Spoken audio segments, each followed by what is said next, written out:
senhores congressistas, o governo brasileiro vem ao Parlamento, na abertura desse ano legislativo, trazer uma mensagem de esperança. Esperança de que falo é a esperança da atitude, da liberdade. Falo ainda da resistência de um povo, de uma nação. O Brasil resistiu há décadas de uma operação cultural e política destinada a destruir a essência mais singela e solidária de nosso povo, representada nos valores da civilização judaico-cristã. Esse processo começou pela dominação cultural nos espaços de formação e informação.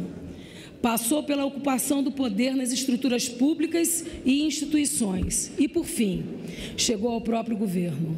O Estado foi assaltado. O erário foi colocado à disposição de tiranetes mundo afora. E a democracia ficou vulnerável diante de tamanha dilapidação moral e ética. Os brasileiros, especialmente os mais pobres, conhecem o resultado da era que terminou. A pior recessão econômica da história nos foi legada. 13 milhões de desempregados. Isso foi resultado direto do maior esquema de corrupção do planeta, criado para custear um projeto de poder local e continental. O combate à miséria foi limitado à maquiagem nos números. Indicadores foram alterados para fins de propaganda sem implicar melhoria nas condições da vida da população. A criminalidade bateu recorde, fruto do enfraquecimento das forças de segurança e de leis demasiadamente permissivas. O governo de então foi tímido na proteção da vítima e efusivo na vitimização social do criminoso. A mentalidade era: quem deve ir para o banco dos réus é a sociedade. Isso acabou. O governo brasileiro declara guerra ao crime organizado, guerra moral, guerra jurídica, guerra de combate. Não temos pena e nem medo de criminoso. A eles sejam dadas garantias da lei e que tais leis sejam mais duras. Nosso governo já está trabalhando nessa direção. Os mais vulneráveis foram os que mais sofreram com a degradação da segurança. Mulheres, crianças, pobres e negros eram objetos de discurso, mas não de políticas consistentes de proteção. Não vamos descansar enquanto o Brasil não for um país mais seguro, em que as pessoas possam viver em paz com suas famílias. Nas relações internacionais, o Brasil deu as costas para o mundo livre e desenvolvido. Na saúde, o povo foi abandonado e os índices de mortalidade infantil voltaram a subir, depois de décadas de queda. O meio ambiente virou bandeira ideológica, prejudicando quem produz e quem preserva. Que, diferentemente do que se prega, são as mesmas pessoas. De novo, mais um objeto de discurso que na prática ficou desprotegido. O Estado sobrepõe dezenas de estruturas de fiscalização, inibe quem quer produzir, mas não conseguiu coibir a tragédia de Brumadinho. Aproveito para enfatizar que continuaremos empregando toda a energia para dar suporte às famílias, para melhorar o modelo de fiscalização de barragens e para colocar com as investigações. Não é com um Estado mais pesado que vamos resolver, e sim com um Estado mais eficiente. A propósito disso, cito outra herança: o aumento do custo Brasil. Com carga tributária impeditiva, modais logísticos insuficientes e burocracia paralisante, formou-se uma combinação que, além de não proteger o meio ambiente, destruiu nossa produtividade e a nossa competitividade. Nosso país, de dimensões continentais e com uma população plural e de espírito livre, rejeitou essa forma de governar. Caiu por terra a mentira. E eis que vimos nascer a verdade e a esperança de quem quer seguir em frente. É fato que essa nova esperança se materializou em 2018. A esperança do trabalhador, do empregador, do cidadão do Brasil mais profundo, de todos que lutam de sol a sol para proteger suas famílias e serem felizes. Nós, executivo e legislativo, temos grandes responsabilidades. A conscientização e a concretização dos nossos sonhos começa por acreditar mais no Brasil e nos brasileiros do que nas soluções de Brasília. É verdade, e acima de tudo, não esquecer, governamos para Sua Excelência a população brasileira. É hora de a administração pública voltar a servir, a resolver os problemas da nação. E é isso que significa dizer mais Brasil, menos Brasília. O Estado brasileiro, ao longo do tempo, foi se voltando muito para si e pouco para a sociedade. É uma máquina que se retroalimenta e não percebe os anseios das pessoas, especialmente dos mais necessitados. O Brasil precisa voltar seu olhar para a vida real. Afinal, o Estado deve estar a serviço da sociedade e não o contrário.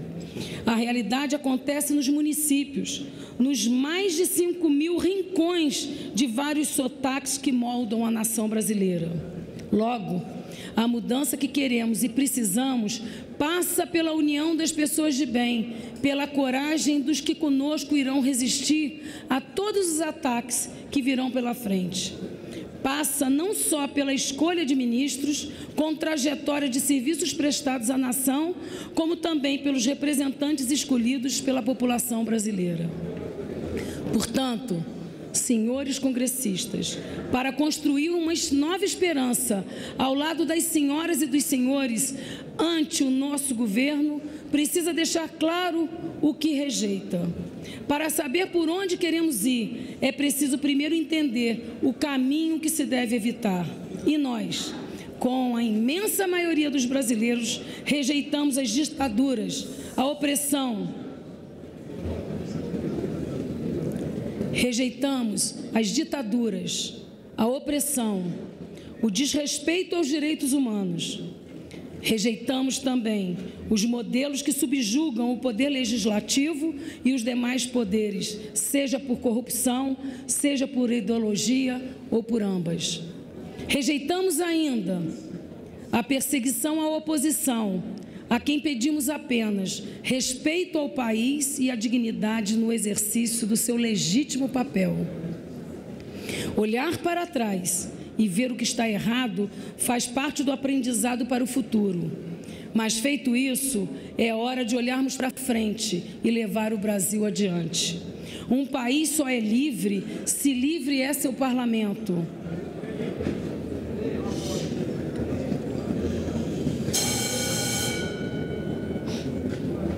Repetindo, um país só é livre se livre é seu parlamento, se respeita e zela pela Constituição.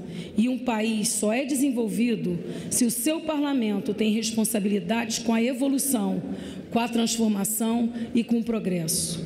É hora de evoluirmos juntos, política e institucionalmente. É o mínimo que cada um de nós, depositários da esperança, deve ao povo brasileiro. Os primeiros passos dessa esperança concreta já estão sendo dados, tanto no ambiente interno quanto no externo.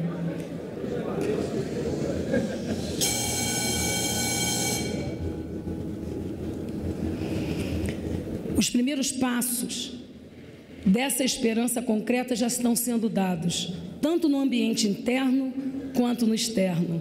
O Brasil volta a ser olhado pelo mundo como um lugar inseguro, muito seguro para investir, repleto de oportunidades. E mais do que isso, nossos empreendedores começam a recuperar a coragem para gerar emprego e renda.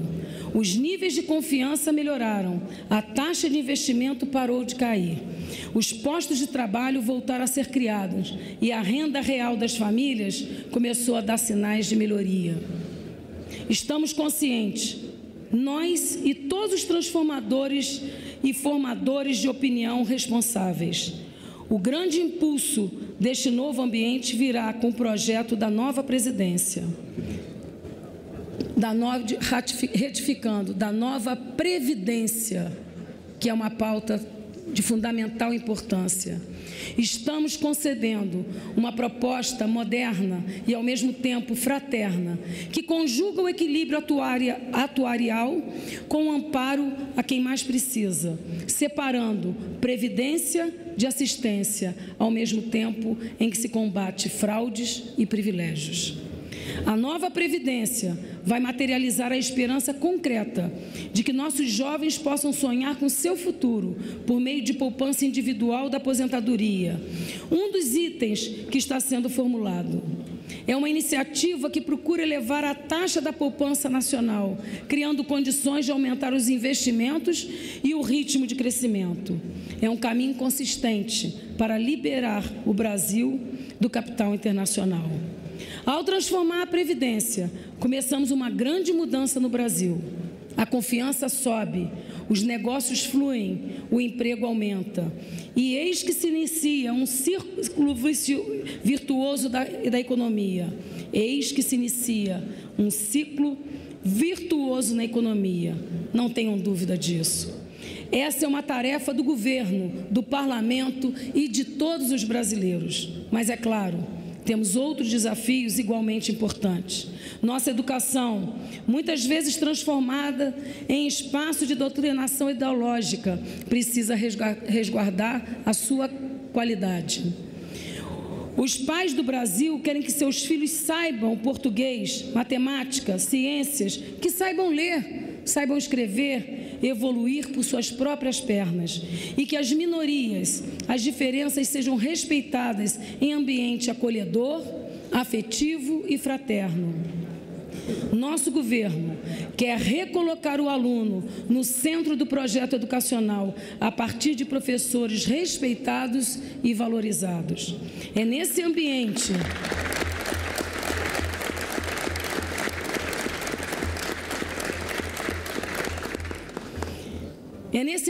de liberdade que queremos desenvolver nossas crianças.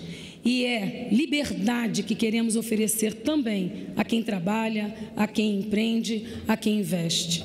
Queremos abrir o Brasil para as parcerias com a iniciativa privada, seja de capital nacional, seja de capital externo, desde que se cumpram todas as exigências legais. Vamos defender sempre a liberdade de opinião, de crença, de imprensa, de manifestação religiosa e de pensamento. Temos uma equipe de ministros e técnicos altamente qualificadas, um time de ponta. Queremos transformar o país a partir de estudos sólidos e fundamentados que estão sendo elaborados pelos ministros em suas respectivas áreas. Juntamente com o Congresso Nacional, vamos resgatar o Brasil. Já somos um grande país. Iremos juntos transformar esse país em uma grande nação. Pátria amada Brasil, muito obrigada. Jair Messias Bolsonaro, presidente da República Federativa do Brasil.